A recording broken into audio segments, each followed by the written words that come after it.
আজ রথ স্পেশাল, তাই ভাবলাম বাড়িতেই একটু খাজা তৈরি করা যাক।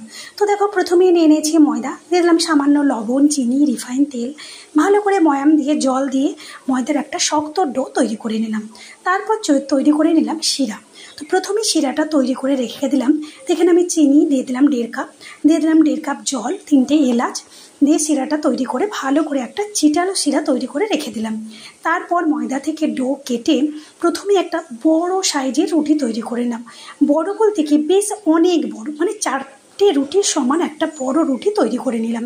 একদম পাতলা করে বেলে নিয়েছি। তারপর দিয়ে দিলাম রিফাইন তেল, তারপর দিয়ে দিলাম কর্নফ্লাওয়ার, দিয়ে পুরো রুটিটার উপর ভালো করে লাগিয়ে নিলাম। তারপর এক সাইড থেকে একটা রোল তৈরি করে নিয়েছি। এবার রোল তৈরি করে ছোট ছোট আকারে আমি ছুরি দিয়ে শেপ করে কেটে নিলাম। তারপর ওইগুলোকে একটু হালকা হাতে বেলুন দিয়ে বেলে নিয়েছি। এবার বসিয়ে দিয়েছি কড়াইয়ের তেলটা দেখো সামান্য গরম হয়ে এসেছে। এবার আমি প্রত্যেকটা খাজাগুলো দিয়ে দিলাম ভাজার জন্য।